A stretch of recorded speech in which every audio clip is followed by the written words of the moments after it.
es un honor y la verdad es que estamos cansados de la organización, pero es el momento más importante de que estéis aquí en la última sesión que vamos a tener de la Datatón, ¿vale? Como bien os dijimos, vamos a tener dos partes. La primera, aquí tenemos a Carlos, muchas gracias por venir y estar con nosotros otra vez, Muy buenas. en el que nos va a hablar de la revolución del Deep Learning, cómo puedes sumarte, ¿vale? Entonces, vamos a tener un bloque de una hora con dicha charla y después comenzaremos como tal la entrega de premios, que estarán ya los miembros de la SPEC. Y bueno, pues obviamente anunciaremos ganadores, concederemos los premios y luego ya, obviamente, desde la organización nos contactaremos ya para entrar en los detalles. Así que suerte a todos. Vamos a ver la charla, que la verdad es que es muy, muy interesante para todos aquellos que además nos habéis escrito desde la Datatón diciendo que os interesa este mundo o cada vez incluso que originalmente no tenéis ciertas dudas, pero que esto os ha abierto un poco el gusanillo. Entonces yo creo que esta es una charla perfecta para eso. Así que sin más dilación os dejo con Carlos. Muchas gracias, Carlos, por estar aquí. Muchas gracias. Vale, voy a compartir pantalla y me vais a decir si está todo bien. Eh, vale. Creo que estáis viendo ahora mi pantalla, ¿puede ser? Sí, Sí, ¿no? Sí, el exacto. logo de Datatón. Correcto. Vale, dejadme que le dé aquí. Vale, pues a ver, no, creo que no hace falta que me presente. Si estuviste ya en la primera presentación, pues ya sabéis quién soy. Básicamente hoy soy la persona que os separa de saber quién es el ganador del Datatón, así que bueno, va a ser un poco este tiempo muerto, vais a estar ahí deseando que acabe ya.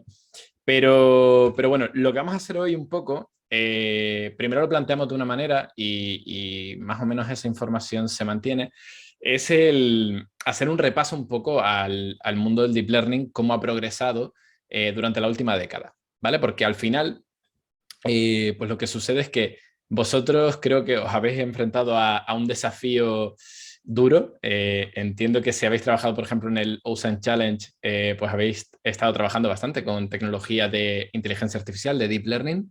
Y me imagino que para algunos de vosotros esto habrá sido posiblemente la primera puesta en práctica de estas skills que ahora empiezan a ser tan demandadas, de hacer uso de esta tecnología tan prematura. Algunos de vosotros también habréis trabajado en el otro reto, también de alguna manera habréis hecho análisis de datos, habéis trabajado para encontrar algo, alguna aplicación creativa, ¿no? Sobre todo algún insight interesante de todos estos datasets que os han proporcionado.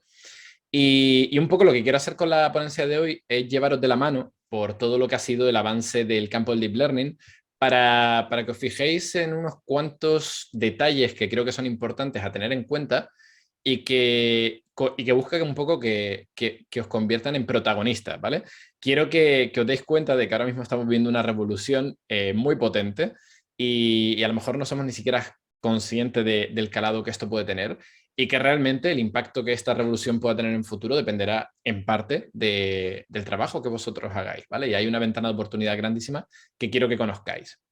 Entonces, bueno, ¿no? Ya esto es agua pasada, ya habéis trabajado en estos dos retos. Esto lo estuvimos viendo en la primera ponencia en la que estuvimos al principio del Datatón. Y quiero que recordéis de aquella ponencia que hice un claim que era importante y era el siguiente. El deep learning, el aprendizaje profundo, las redes neuronales, la inteligencia artificial entendida como esta nueva forma de hacer que las máquinas aprendan a través de redes neuronales. El deep learning nos da superpoderes, ¿vale?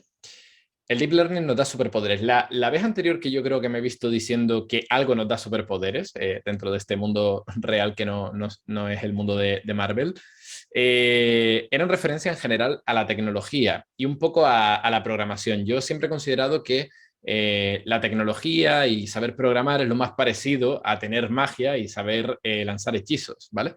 Porque realmente si vemos todo lo que podemos lograr nosotros a través de la tecnología, pues nos damos cuenta de que esto es así. Y me gusta mucho que dentro de este desarrollo tecnológico que hemos vivido tan fuerte en los últimos 50, 60, 70 años en el proceso de digitalización de nuestras sociedades, me gusta mucho darme cuenta que a día de hoy lo que sería la punta de lanza de toda esta revolución, desde mi punto de vista, es lo que estamos logrando desde el campo del deep learning, ¿vale?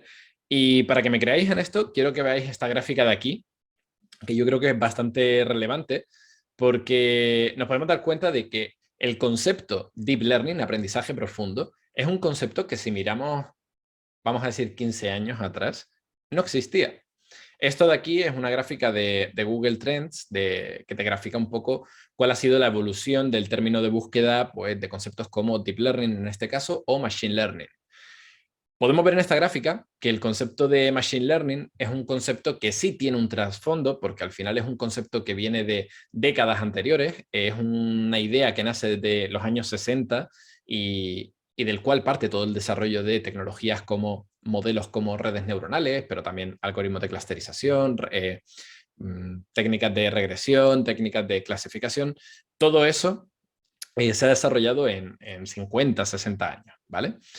Pero el concepto de Deep Learning, que al final es ese nicho, esa parte del campo del Machine Learning de querer buscar que las máquinas puedan aprender, pero mediante el uso de las redes neuronales, es un concepto bastante nuevo. Es un concepto que, de hecho, luego os explicaré un poco cuál es el punto de partida.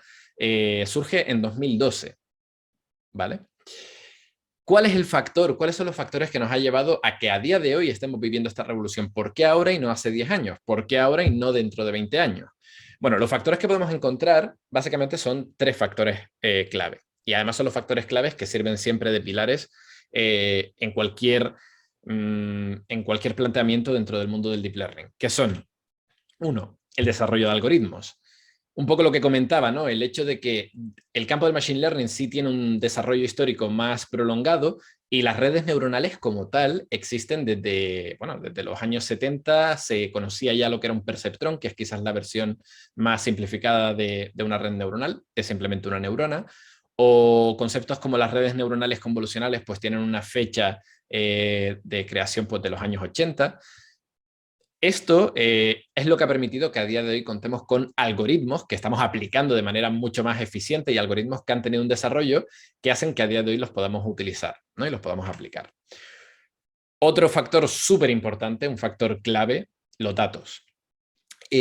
Antes de esta cuarta revolución, que se llama a esta revolución del Deep Learning, nosotros también hemos vivido generacionalmente la tercera revolución, que ha sido este proceso de digitalización de nuestras sociedades, donde hemos pasado a vivir pues rodeado de devices que hacen telemetría de todo lo que hacemos en casa, ¿no?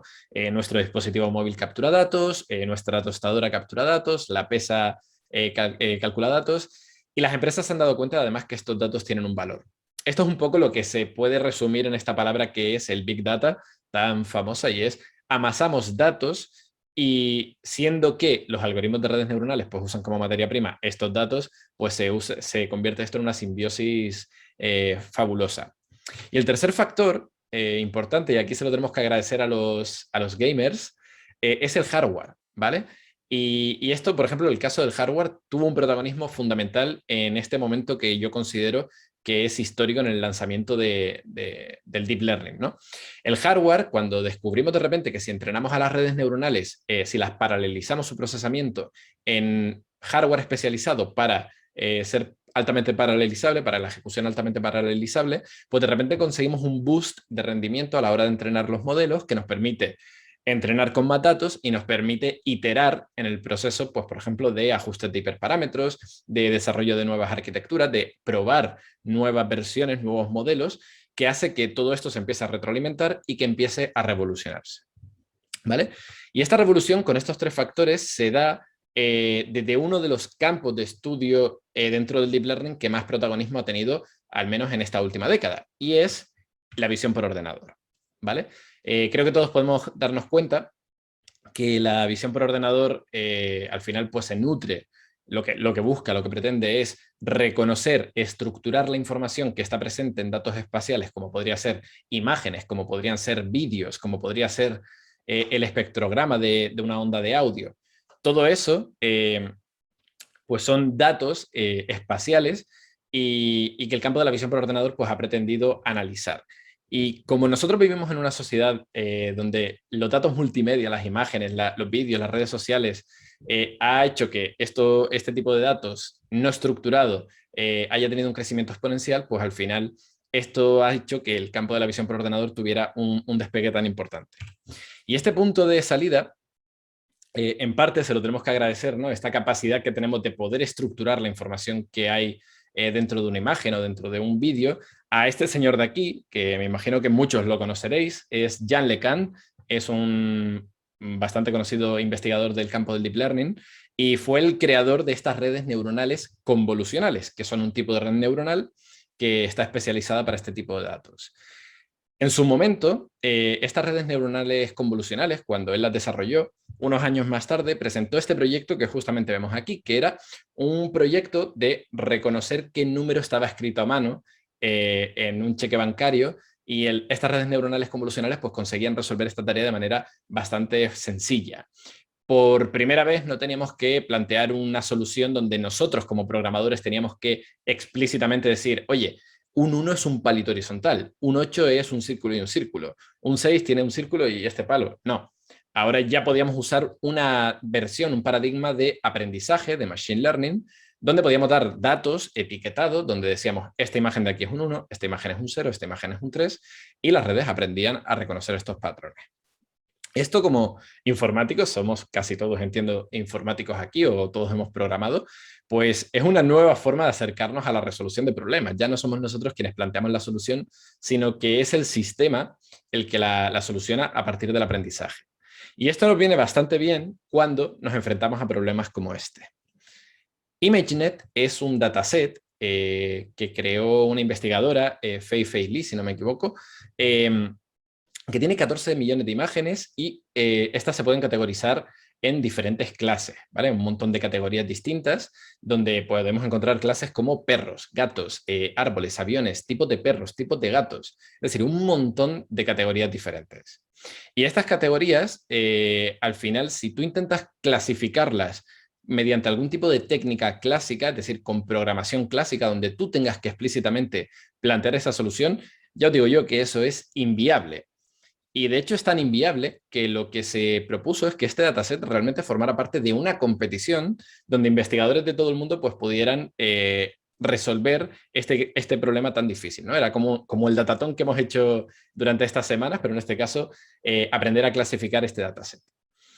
Es interesante cómo el desarrollo del campo del Deep Learning siempre ha ido muy en paralelo con este tipo de formatos, ¿no? Donde se compite y donde se plantea un problema muy estructurado y donde vosotros planteáis soluciones para ese tipo de problemas. Lo interesante de esto es que esta competición, si nos fijamos en la gráfica de la derecha, nos muestra una historia muy interesante. Y esa historia es la siguiente. Mira, cada una de en el eje horizontal lo que tenemos son los años de los que se ha celebrado esta competición. Y en el eje Y, el error que cada equipo consiguió con su solución, ¿vale? Este punto de aquí, por ejemplo, pues sería un equipo que no consiguió, o sea, que no hizo nada, que se quedó de fiesta en esta competición. Y el equipo que está más abajo, el que está marcado en morado, pues sería el que consiguió la solución más óptima, el que consiguió la tasa de error más baja. Fijaos que en el año 2010, pues la tasa está situada por encima del 25%, ¿vale? Nada, está bien. Y hay una gran distribución de soluciones. En el año 2011, esto baja un poquito, la mejor solución baja unos porcentajes, pero tampoco es nada llamativo. Y de repente, en 2012, sucede lo importante. En 2012 vemos que todos los equipos ya empiezan a concentrarse en esta franja de aquí, pero hay un equipo que se consigue una solución mucho más avanzada, con una tasa de error mucho más baja, cerca del 15%, y que se desmarca del resto de soluciones. Lo que sucedía aquí es que era la primera solución que planteaba el uso de redes neuronales convolucionales, de las que acabamos de ver, que había sido entrenado mediante el uso de GPUs, ¿vale? Una combinación de factores que hizo que toda la industria se fijara en qué había sucedido aquí. Aquí de repente acaba de alguien romper por completo esta competición. Ya podemos ver que el resto de años pues ya la tasa de error sigue cayendo y todos los equipos empiezan a aportar casi todos soluciones basadas en Deep Learning. Y todo esto al final acaba concentrándose en que a día de hoy pues es bastante sencillo llegar a una buena tasa de acierto para este tipo de problemas, ¿vale? Eso es un superpoder. Y esto es la punta de lanza, es el Big Bang, por así decirlo, de toda la revolución que estamos viviendo en el Deep Learning. Es ese punto donde la gráfica azul del término Deep Learning empieza a despegar, ¿vale? Y esto es muy interesante porque ya lo veamos desde el punto de vista técnico o ya lo veamos desde el punto de vista del profesional que busca crear una herramienta y aunque no entienda de Deep Learning, esto nos está dando un superpoder. Y es que las máquinas ahora pueden ver el mundo. Pueden entender los datos que antes eran datos no estructurados, que era una amalgama de píxeles. Ahora pueden aprender a clasificar una gran variedad de imágenes diferentes, pueden empezar a reconocer qué elementos hay dentro de los vídeos, pueden empezar a aprender a segmentarlos y con ellos empezamos a revolucionar, empezamos a crear avances en sectores que antes pues, no podían tener, no podían alcanzar a solucionar problemas como el siguiente. Ya lo hablamos en la presentación anterior, pero considero que este es uno de los grandes ejemplos de cómo el Deep Learning está revolucionando diferentes sectores. Tesla Autopilot, una forma de enfrentarnos a un problema tan complejo como es la conducción autónoma. Hablo de Tesla y no hablo de otras empresas, como podría ser Waymo, como podría ser Toyota, como podría ser otras empresas, porque Tesla usa una vertiente muy interesante y es, vamos a apoyarnos solamente en la visión por computador. No vamos a usar este tipo de hardware que se suele usar en robótica y también en este caso, que es el LiDAR, para hacer para hacer un reconocimiento, un mapeado tridimensional del escenario, sino que nos vamos a basar en lo mismo que se basa un humano, en su sistema de visión. Es cierto que Tesla tiene 8 cámaras y nosotros solamente tenemos 2, pero más allá de eso, el resto es lo que capturan las cámaras, el radar ya se ha quitado y todo el procesamiento basado en algoritmos de Deep Learning.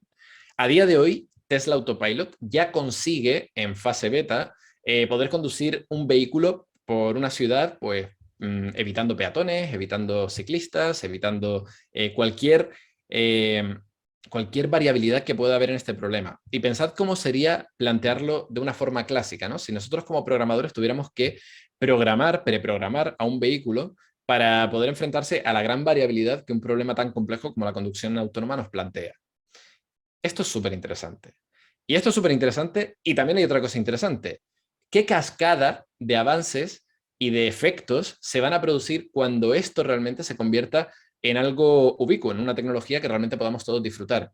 ¿Cómo va a cambiar todo? Se habla mucho siempre en este mundo tecnológico de startups y tal, de la palabra disrupción. Pues yo sí creo que la tecnología del Deep Learning nos está presentando una oportunidad, una ventana de oportunidad donde muchas cosas van a cambiar y donde esta disrupción va a generar cambios, no solo oportunidades, también amenazas y a las que todos tenemos que estar atentos.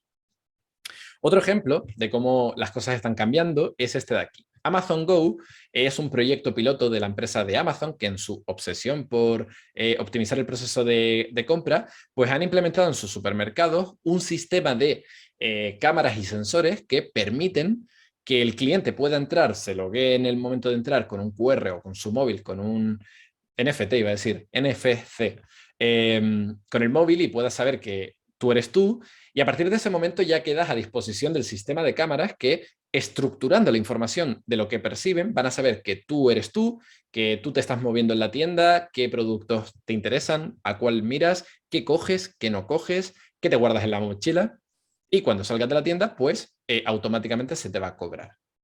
¿Vale? Esto es otro ejemplo de cómo se está dibujando un futuro diferente, donde cosas tan cotidianas como sería el proceso de ir a comprar, pues está viéndose transformado por esta tecnología. Fijaos que hoy no me estoy centrando tanto en cómo funcionan las cosas, sino en cómo podemos aplicarlas para generar soluciones nuevas. Y de nuevo, no solamente hay oportunidades, también hay amenazas. Podemos abrir 20.000 debates en torno a esto, pues por ejemplo, en materia de coste laboral. Estos trabajadores que antes estaban en el supermercado y hacían una labor, esta gente va a quedar fuera. ¿Qué hacemos con esa gente? ¿Qué políticas aplicamos para reincorporar al mercado laboral a estas personas? ¿O qué soluciones damos? ¿Qué transformación puede tener pues yo qué sé, en el mercado de supermercados? No sé cuál es la industria a la que pertenecen, de la alimentación. ¿Qué transformaciones puede tener que Amazon empiece a competir con esta ventaja competitiva? O a lo mejor es un avance que el público no quiere, por una cuestión de privacidad, que también es algo interesante.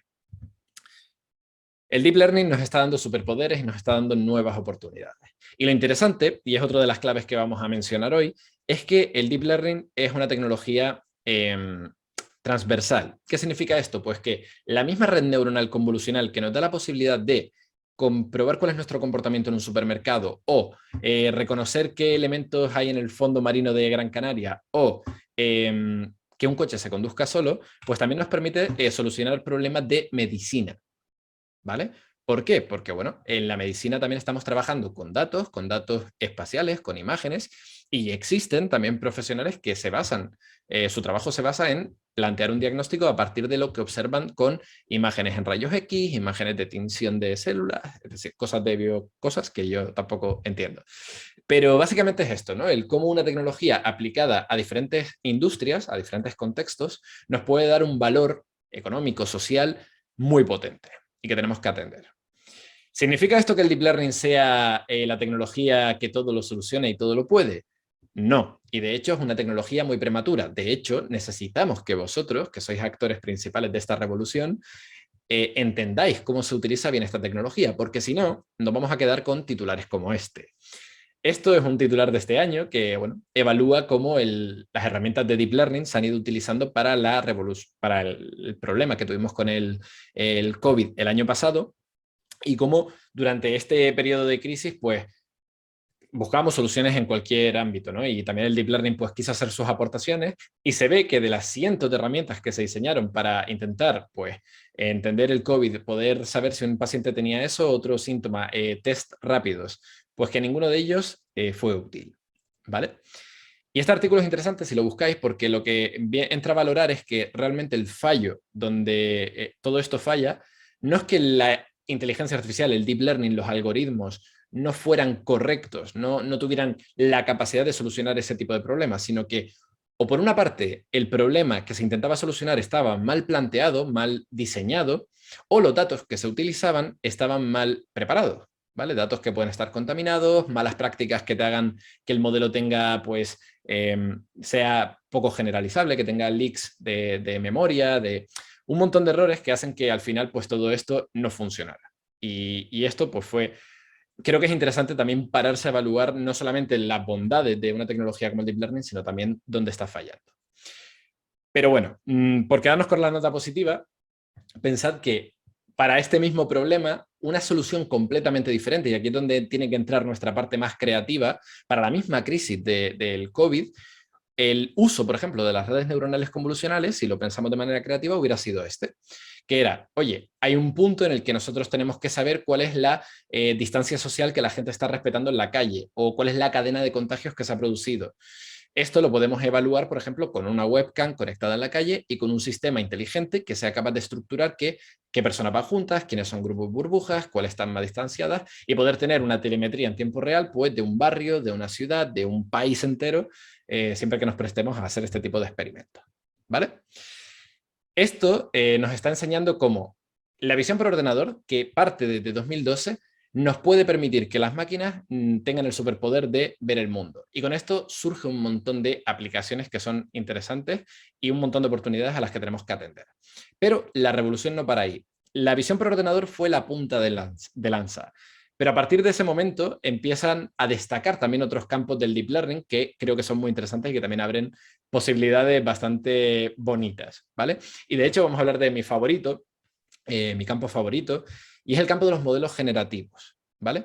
Los modelos generativos podríamos fechar que su comienzo es 2014-2015.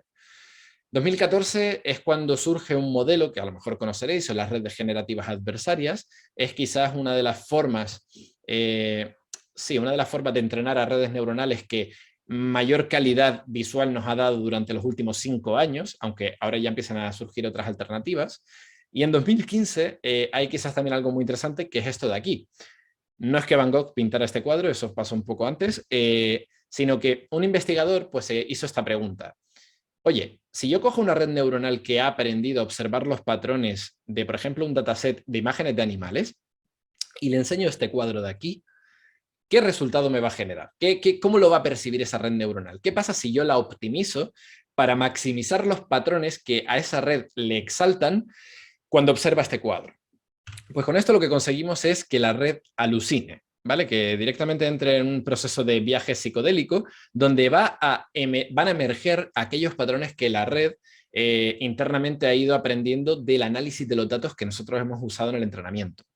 En este caso, podemos verlo un poco más grande, lo que estamos viendo son los patrones de animales con los que la red ha aprendido, en su caso, a hacer su tarea de clasificación de animales, pues en este caso han emergido, se han alucinado y podemos ver, pues, por ejemplo, cómo surge aquí una amalgama de piel de serpientes, aparecen ojos, aparecen escamas, aparecen plumas, la cabeza de un ciervo que se convierte en el pico de un halcón.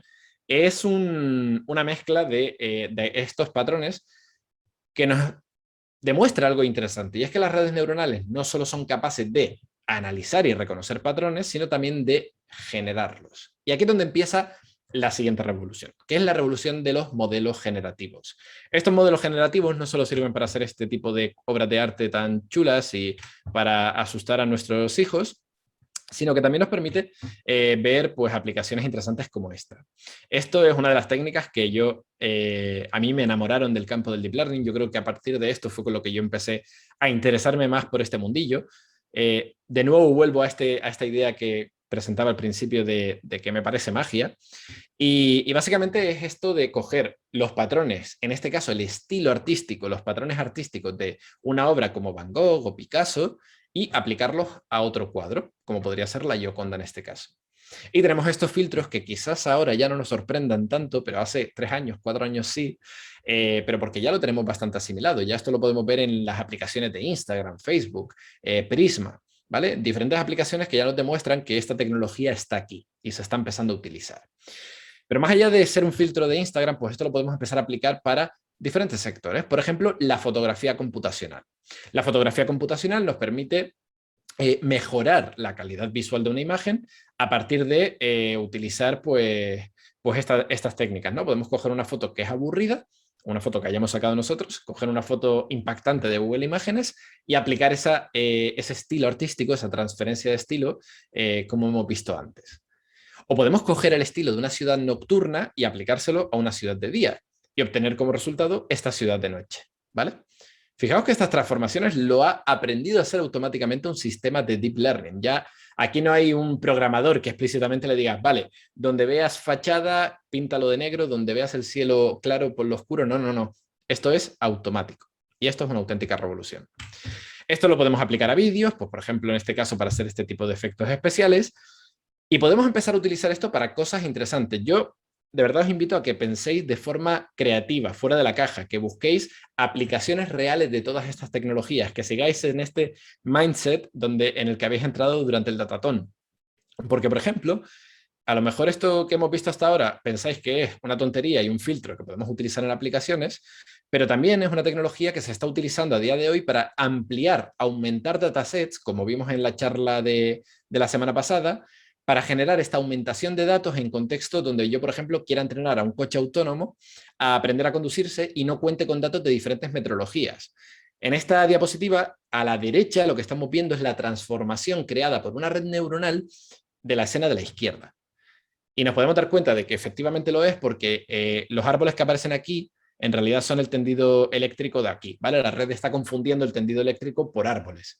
Pero el resultado es impresionante, y es impresionante que ya empieza a retroalimentarse este proceso en el que usamos redes neuronales para generar datos artificiales para entrenar nuevas redes neuronales, ¿vale? Este es el futuro en el que estamos. Veo gente que levanta la mano, no sé si es que queréis entrar a preguntar, no sé cómo lo queremos hacer. Buenas, estoy yo por aquí atento tanto al QA como al chat, así que si tienes cualquier pregunta, yo te interrumpo, Carlos, y te lanzo, ¿vale? Vale, perfecto. La mano levantada lleva desde el principio, yo creo que es alguien que... Vale, pues se va a cansar, ¿eh? Vale, muy bien, pues continúo. Simplemente esta idea, ¿no? De patrones aprendidos por la red los podemos generar. Podemos darle datos, dataset de imágenes, por ejemplo, de caras, y la red nos puede generar caras como estas. En este punto de los modelos generativos no solo quiero que os quedéis emocionados por su potencial, sino también quiero que veáis otro de los factores que considero clave en esta revolución, y es el ritmo tan frenético de mejora, el crecimiento exponencial que estamos viviendo. Estas caras de aquí que os presento, estas son de 2017. Si yo os enseñara las de 2015, veríamos caras mucho más transformadas, mucho más grotescas, donde en aquel entonces eran los resultados que más impresionaba a la comunidad científica del mundo de la IA. En 2017, cuando conseguimos estas caras, que las dos son artificiales, estas caras nos sorprendieron por su calidad. Era ese punto de decir, es que ya no veo una diferencia entre esta imagen y lo que sería una cara de verdad. Y en realidad no, ahora yo la veo y digo, vale, sí, veo dónde falla, veo que el pelo, por ejemplo, pues aquí está el patrón repetido, parece que le han dado con el pincel, la resolución no es tan buena, son caras que son bastante guapas además, son rostros con bellos, con buena iluminación, y esto también es porque están introduciendo sesgos del dataset que utilizaron, que era un dataset de famosos, que normalmente son guapos, están maquillados y están bien iluminados, pero el ritmo frenético de evolución hace que ya a día de hoy tengamos caras como estas, ¿vale? Estas 3 caras de aquí son caras generadas por una inteligencia artificial, son caras que yo ya sí me costaría, si no fuera por pequeños detalles, reconocer que son caras artificiales, y esto ya nos está hablando de que somos la primera generación que no seremos capaces de reconocer si lo que estamos viendo en una pantalla es real o no, ¿vale? Y esto es bastante. Esto va a abrir también otros debates muy interesantes a futuro. Si queréis ver más caras de estas, hay una página que es muy interesante, se llama thispersondoesn'texist.com. Cada vez que entréis, le dais a F5, va a salir una cara nueva de una persona que no existe. Si sale vuestra cara, replantearos vuestra existencia. Pero esta tecnología es impresionante, ¿vale? Aquí estamos viendo cómo la red neuronal, pues cuando aprende a analizar todos estos datasets de caras, pues al final lo que acaba construyendo es lo que se llama un espacio latente, una ordenación lógica de todas las caras que ha analizado y que nos va a permitir hacer una interpolación, es decir, movernos por ese espacio, incluso en zonas donde haya caras que no estaban presentes en el dataset de entrenamiento, lo que se llama que el modelo ha generalizado. Y esto nos permite pues, obtener estas increíbles animaciones donde se ve cómo la cara se va transformando y donde en cualquier momento, si yo parara esta animación en cualquier punto, estaríamos viendo una cara realista, ¿vale? Y ese es el punto donde nos damos cuenta de que la red ha aprendido realmente a generar caras correctamente. Lo interesante es que puede aparecer tu cara, ¿vale? Es decir, dentro de este espacio, esta construcción donde la red aprende a generar caras, tu cara también puede estar ahí incluida, ¿vale? Los factores que componen a tu cara no son tan especiales como para no estar ahí dentro y podríamos, mediante un proceso de optimización también, pues podríamos encontrarlos. Y esto es un poco lo que nos acerca también a la idea de los deepfakes. Si yo puedo generar con inteligencia artificial una cara de una persona que existe y yo puedo condicionar esa generación a los puntos claves de, por ejemplo, mi cara, pues podemos hacer este proceso de traslación de deepfake, donde pues yo puedo convertirme en el marionetista, en el manipulador de la cara de una persona. Se abren 20.000 debates éticos de nuevo y también una ventana de oportunidades interesantes a plantear. Me estoy centrando en las caras, pero realmente sabemos que podemos entrenar a estas inteligencias artificiales con cualquier dataset y podemos hacer que sean capaces de generar cualquier tipo de objetos, ¿no? En este caso podemos ver cómo podemos generar pues, prendas de ropa, vestidos, tacones, podemos generar el cuerpo de una persona bailando, podemos coger que un sistema de visión por ordenador estructure la información de un vídeo de referencia, una bailarina que tenemos ahí profesional, saque su esqueleto y este esqueleto ahora sirva como elemento condicionante del proceso de generación bajo una imagen o vídeo de referencia de, por ejemplo, en este caso, 2 investigadores que no te muestran sus dotes de baile. ¿Ok? Y esto es 2018. Esto, si lo viéramos a día de hoy, pues sería incluso más y más avanzado. Lo interesante también, y este es otro punto que quiero mencionar al final, es que todas estas herramientas suelen estar accesibles, ¿vale? Y eso hace que vosotros tengáis la oportunidad de poder descargarlas, utilizarlas, integrarlas en vuestros proyectos, hacer transferencia de aprendizaje y podéis crear productos y soluciones con estas herramientas, ¿vale? La pregunta es ¿por qué todavía no lo estáis haciendo? Podríais crear cosas como esta. Imaginad, por ejemplo, una aplicación que le vendáis a una empresa como Sara o os montáis una startups donde la idea que planteáis es la siguiente. Oye, cuando la gente, ahora que se está impulsando la compra de productos online, pues cuando tú te metas en la página web de Zara, Inditex, de cualquier empresa de estas, pues tú te puedes probar cualquier prenda de ropa subiendo tu imagen de referencia y condicionándola a la ropa que lleva otra persona, ¿vale? Esto ya se puede hacer.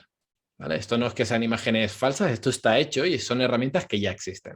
Y que, aunque ahora nos sorprendan, si nos ponemos piqui, yo veo fallos, ¿vale? Se ve como, pues por ejemplo, aquí la camiseta tiene flickering, hay una inconsistencia temporal.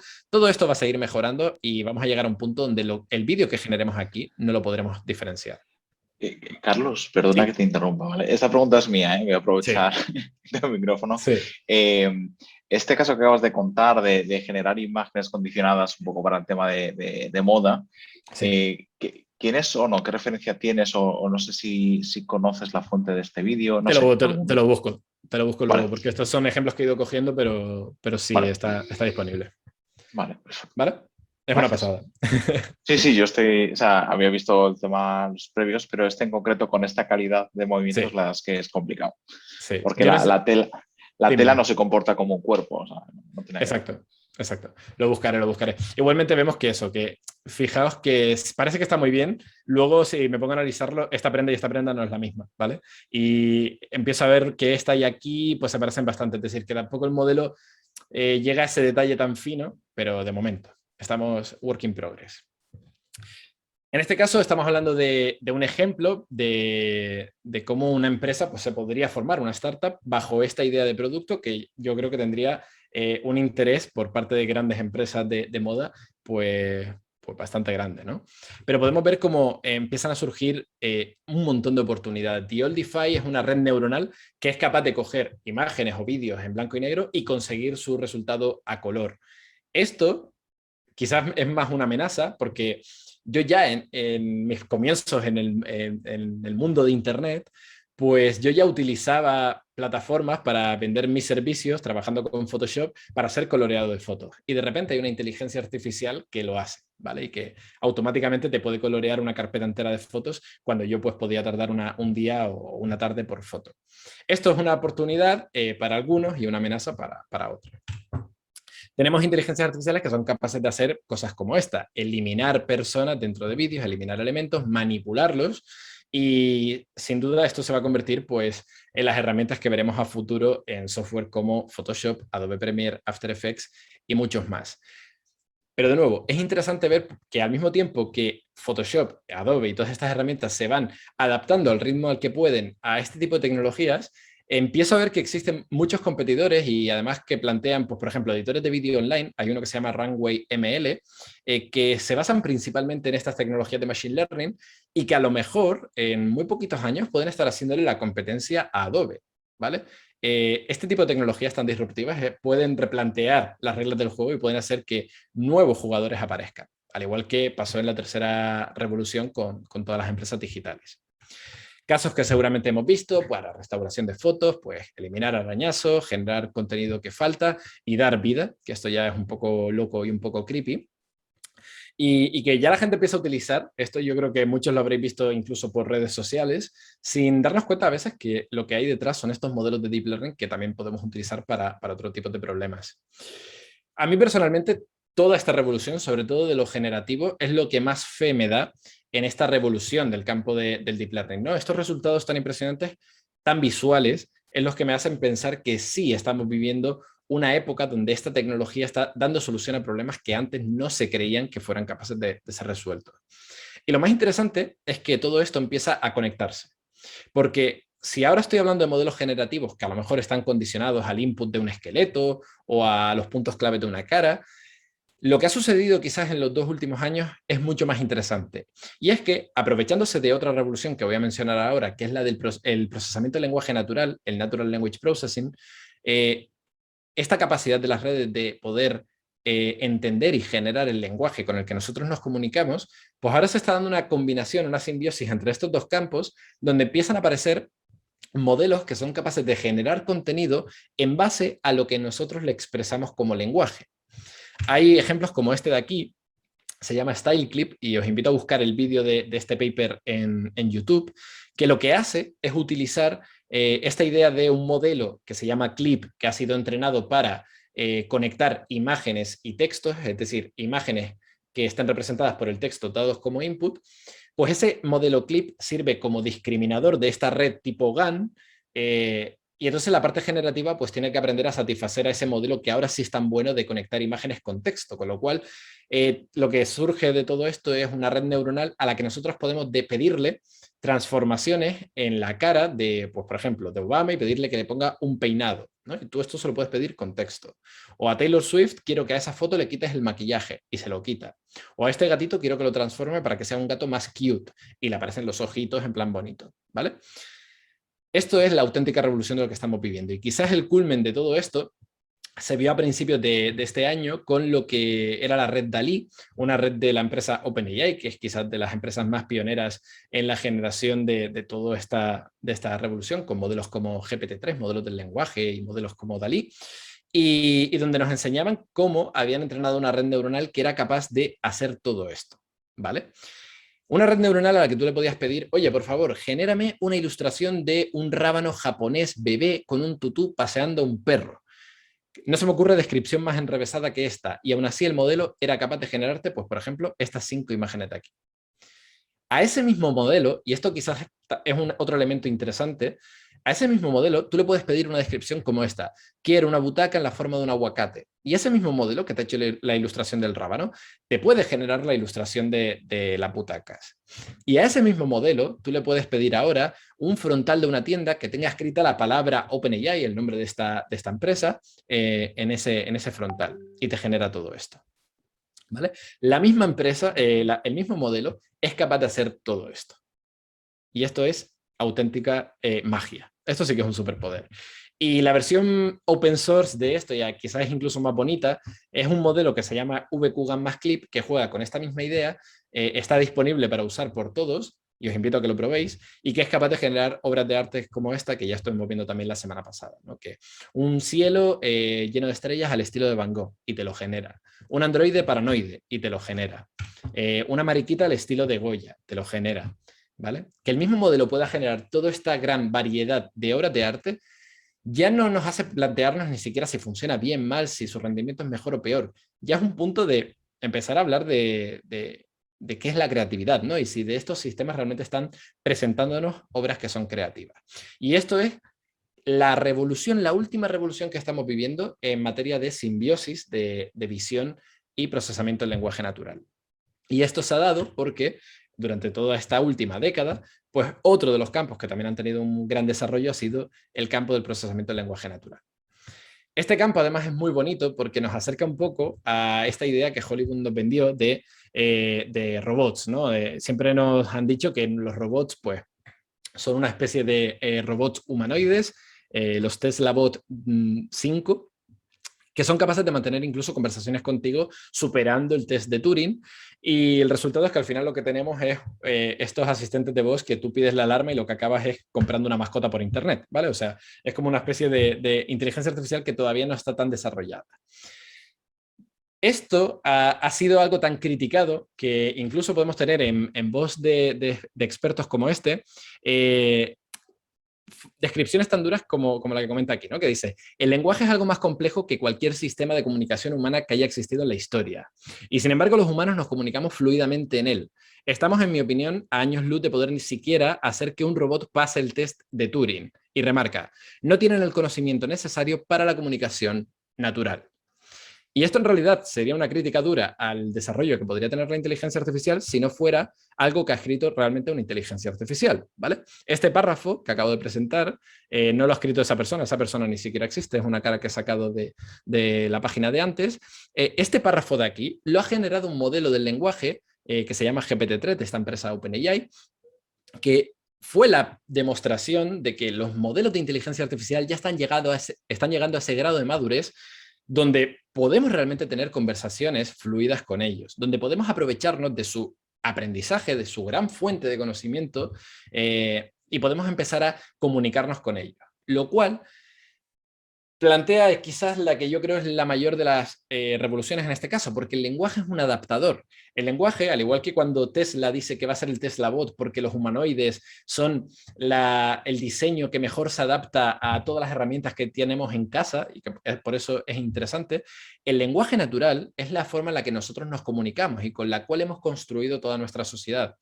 Con lo cual, tener inteligencias artificiales que son capaces de dominar este lenguaje, las convierten en los adaptadores necesarios para poder hacer que la inteligencia artificial vaya capilarizándose incluso por campos más allá de lo que se podía conseguir ahora. Por ejemplo, el hecho de que podamos tener un sistema que ahora pueda nutrirse de todos los papers científicos a partir de leerlos. ¿Vale? Ya no tenemos que estructurar la información o transformar la información de un paper científico a algo más estructurado, una tabla de datos, a gráficas, a una base de datos. No, ahora podemos darle el paper y que lo lea.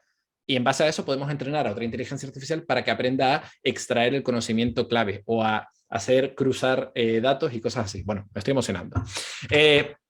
Todo esto es la revolución del procesamiento del lenguaje natural.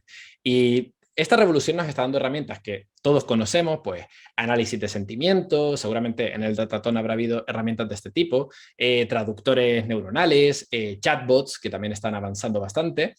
Y todo esto se lo debemos a otra revolución. Es decir, al final casi las tres partes que hemos visto, que ha sido computer vision, generación y procesamiento del lenguaje natural, la podemos sublimar, podemos sacar el elemento clave, que en este caso sería el modelo que revolucionó ese campo. Y en este caso, el modelo pues sería esto, los transformers, que es un tipo de modelo que son muy buenos a la hora de modelizar secuencias. Y es un modelo que revolucionó el campo del procesamiento del lenguaje natural porque se planteó como una sustitución de las que se usaban antes, las redes neuronales recurrentes para análisis de texto, pero que a día de hoy ya empiezan a oler un poco a que incluso pueden dar mejores resultados cuando las aplicamos a computer vision y pueden dar mejores resultados cuando las aplicamos para, por ejemplo, generación de contenidos. Es decir, parece que hemos encontrado un modelo que generaliza al resto de modelos y que puede hacer que las redes neuronales sean incluso más potentes que lo que hemos visto en la última década. Estas redes neuronales, los transformers, nos han dado cosas tan avanzadas como GPT-3, el modelo con el que he hecho el párrafo de antes, ¿no? Este es justo el screenshot que he hecho para sacar justo ese párrafo. En negrita, el input que yo le he dado, lo otro es lo que ha generado la IA. Con Transformers es con lo que hemos conseguido este chivatazo que os di la semana pasada, este truquillo, de poder utilizar un sistema como GitHub Copilot, que es un GPT-3 que han utilizado, han entrenado mediante una base de conocimiento de repositorios de código que están en GitHub, y con esto este sistema es capaz de autocompletar y generar código. Esto quizás es otra de las vertientes de lo que comentaba antes de adaptadores. El lenguaje humano es un buen adaptador, pero en el lenguaje de los ordenadores también tener sistemas como esto nos están demostrando, hay un ejemplo muy bueno de este propio sistema, bueno, del de OpenAI, que es Codex, donde se ve cómo el sistema puede automáticamente aprender a usar una API. Y a través de la API yo puedo decirle con lenguaje natural, oye, en Word quiero que me subrayes la quinta palabra de cada párrafo de este documento. Y entonces el sistema entiende esa frase y por haber entendido la API te genera los comandos necesarios para controlar el Word, ¿vale? Tenemos un adaptador que a lo mejor nos puede permitir controlar cualquier software a viva voz. Con Transformers hemos conseguido revoluciones como esta, que la comenté también la semana pasada. AlphaFold 2. AlphaFold 2 mejora el rendimiento de AlphaFold 1 mediante el uso de Transformers. Y con esto es con lo que se ha conseguido una revolución científica que solamente nos están empezando a enseñar ahora, con los primeros papers que salen, el impacto que tendrá dentro del campo de la biomedicina. Y mediante esto, pues podemos seguir encontrando ejemplos como este de aquí, donde los Transformers son también capaces de generar melodías musicales, como esta, y donde nos damos cuenta que realmente, pues, algo tan general como sería un Transformer, como sería una red convolucional, como sería una red generativa, pues la podemos empezar a aplicar a un montón de soluciones, ¿vale? Las claves que realmente quiero que os quedéis de lo que estamos viendo, las claves de... que corta rollo, ¿no? Quitar la música así. Las claves que quiero que os quedéis de este recorrido que hemos hecho y que sirva de motivación son estas tres. Las redes neuronales son, el Deep Learning es una tecnología transversal donde unas pocas arquitecturas dominan un montón de problemas y donde un pequeño avance en una de estas arquitecturas hace que se avance en muchísimos problemas distintos. Es una tecnología que está viviendo un desarrollo exponencial donde todo lo que os he presentado en esta hora simplemente lo podemos enmarcar en una franja temporal de 10 años, con lo cual podemos darnos cuenta realmente de qué tan rápido está creciendo esto y qué podríamos esperar en esta próxima década. Y lo último, y lo que más quiero que os quedéis, es que es accesible, ¿vale? Que el aprendizaje de esta tecnología es accesible. Y es accesible en varios niveles. Por una parte es accesible porque considero que el Deep Learning no es tan complicado, ¿vale? Y realmente aquí puede que sea polémico, sobre todo si estáis empezando, pero esta idea de que es una tecnología tan transversal lo que nos permite es que, entendiendo unos pocos conceptos base de optimización, de arquitecturas, de principios, y estando al día de todo lo nuevo que va saliendo, y teniendo nociones de matemáticas, estadística, etc., en muy poquito tiempo se puede ganar un entendimiento suficiente como para estar creando herramientas lo suficientemente potentes como para montar vuestras propias empresas o para montar vuestras propias investigaciones, tanto si queréis hacer academia como industria. Eso por un lado. Y por otro lado, es accesible gracias a la cultura aperturista que existe en este campo. El campo del Deep Learning, por suerte, y yo creo que ahí está una de las claves de su amplio desarrollo, tiene una cultura donde todas las empresas que han hecho una inversión bestial en pagar a los doctorandos que están a los doctores que están en nómina, de computación, de años de investigación, coste de oportunidad, porque si se quedan en ese modelo, pues podrían desarrollar algún producto que les dé una ventaja competitiva. Da igual. Todo esto, o la gran mayoría de estos modelos, los liberan. Y esto lo que hace es que haya un ecosistema de modelos que todos podemos utilizar, que otros pueden investigar, que podemos acceder a su código, que podemos aplicar en nuestras herramientas y que notar las oportunidades como las que habréis aprovechado en este datatón si habéis seguido el consejo de la charla anterior, que era esta transferencia de aprendizaje. ¿Vale? Esto es lo que yo considero que hace a este campo tan accesible. Y creo que donde vosotros tenéis ahora mismo la gran oportunidad de entrar ya y aprovechar todo esto para ir creando vuestros proyectos. Me comentaba Alejandro que diera algunos tips sobre cómo empezar en este mundillo y creo que no hace falta que explique nada porque realmente para entrar en este mundillo hay que hacer lo que habéis hecho y es participar en datatones como este, trabajar en proyectos. Yo os sorprendería la cantidad de gente que se me acerca diciendo, Carlos, ¿qué curso me recomiendas para aprender a hacer Machine Learning? ¿Me recomiendas que haga un curso de matemáticas, de estadística? No tienes que aprender matemáticas y estadística para aprender Deep Learning. No, tienes que plantearte un reto y ese reto, si se soluciona a través de una herramienta de Deep Learning, con el desarrollo de esa solución, es con lo cual tú irás aprendiendo y con lo cual tú irás dándote cuenta de cuáles son tus necesidades. Oye, este modelo no se está entrenando bien. Que tengo que aprender a optimizar los hiperparámetros de mi modelo. ¿Qué es optimizar? Mira, optimizar una función en matemáticas es esto. Diferentes técnicas de optimización en estadística, esto se llama así.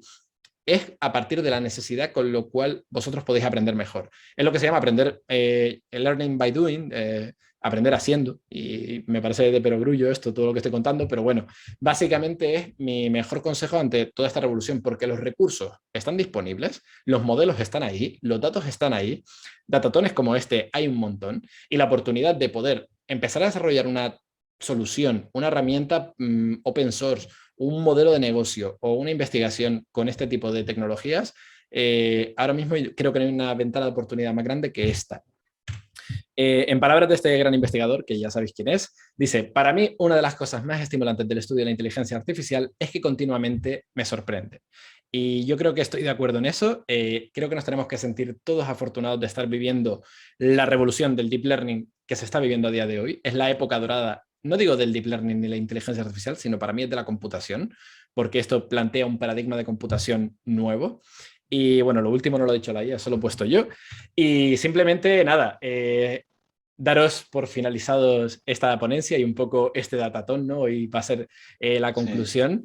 Sí. Y simplemente plantearos lo interesante de los momentos que estamos viviendo, ¿no? El 2020, además de ser un año bastante caótico para todos, pues nos ha dado una transformación que no tiene que ver tanto con la inteligencia artificial, pero es la idea de, oye, el teletrabajo existe, las empresas no tienen que estar localizadas en un sitio físico, podemos empezar a construir cosas con gente con mucho talento, que podéis ser vosotros, y no hace falta estar localizados en el hub tecnológico de moda por excelencia.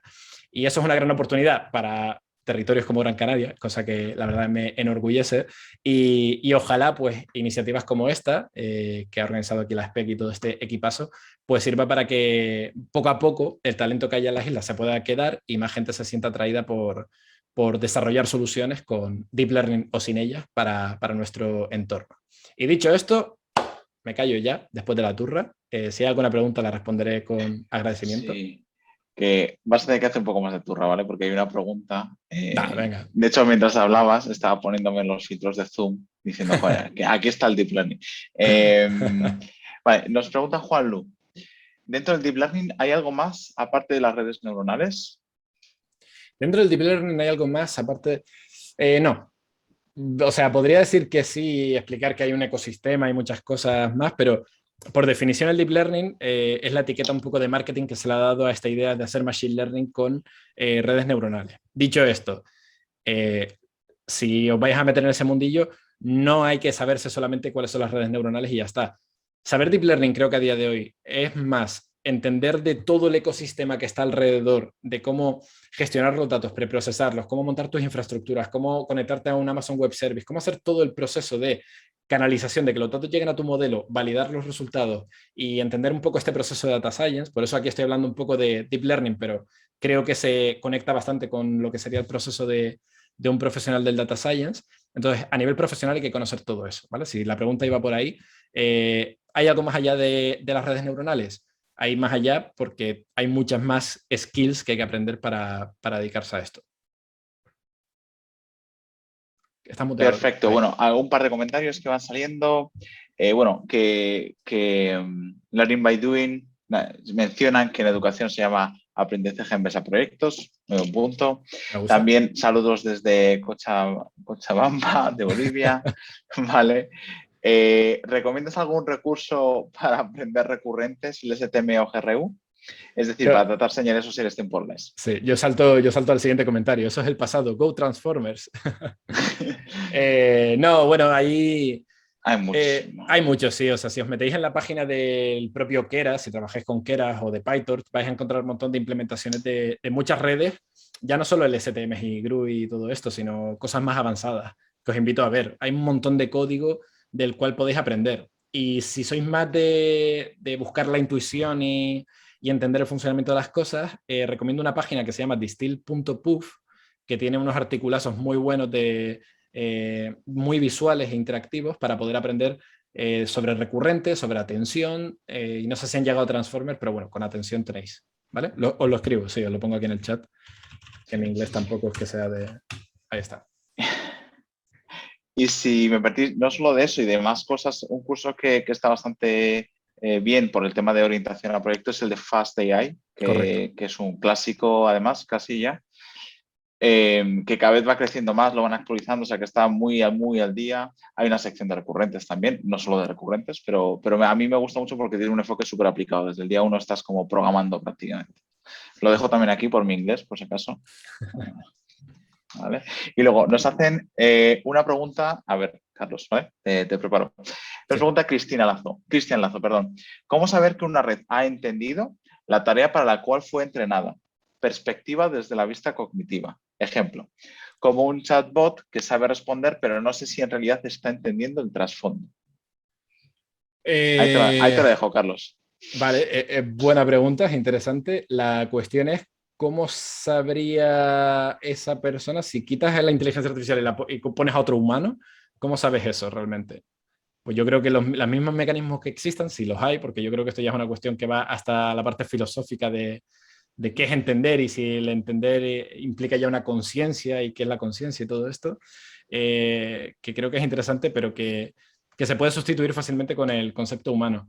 No voy a engañar que yo muchas veces cuando estoy con GPT-3 me sorprendo de los resultados que obtengo y me cuestiono realmente si hay alguien detrás escribiendo. A veces. O sea, a veces me planteo, digo, el tiempo que tarda en autocompletarse el texto, no será una persona a lo mejor en China que está haciendo rápidamente la respuesta de lo que necesito. Entonces pongo como cosas muy complejas a ver, que nadie podría hacer. Y otras veces falla mucho. Yo creo que la inteligencia artificial, de momento, la mejor forma de evaluar su rendimiento es mediante su uso. Y esto es algo también muy bonito que se está dando cada vez más con estos modelos tan grandes, tipo GPT-3, DALI, VQ-GAN+Clip, que es que hay un proceso de destilar la inteligencia han entrenado una red tan bestia que va a depender de cómo esté condicionado el input, es decir, del input que tú le suministres, va a depender la calidad de los resultados. La que yo he presentado antes de las obras de arte, son muy guays esas obras de arte, pero si intentáis probar algún texto, posiblemente os salga también alguna cosa horrorosa. ¿Qué significa eso? Que realmente tenemos que aprender a entender cuál ha sido el aprendizaje de estas redes. Tenemos que aprender a destilar este conocimiento. Yo no sé si el nombre de distill.puff va por ahí, pero me gusta. Puede ser. Una hipótesis, ¿vale? Voy a ver si hay alguna pregunta más. Vale, pues creo que han sido contestadas todas. Después de estas charlas a mí me da ganas de que los días tengan 48 horas, porque es lo que necesitaría para poder con todo esto. Pues nada, muchísimas gracias, Carlos, por estar con nosotros. Corazoncito y fuerza, como bien has puesto ahí en los emojis. que si alguien está por allí, pues bueno, que mucho ánimo, que estamos ánimo. mucho ánimo, estamos con vosotros. Y nada, insisto, agradecerte mucho la charla, el apoyo que nos has dado y el seguimiento de toda la Tatón. Y como tú bien has dicho, en cierta medida es lo que estás entre ellos y los premios. Así que vamos a dar el paso a María. Me quito del medio. Muchas Vamos a dar gracias el a paso a todos. María. Y mucha Gracias, suerte Carlos. y nos veremos con los ganadores en Twitch. Vale, exacto. Venga, muchísimas gracias, Carlos. Chao, chao. Chao.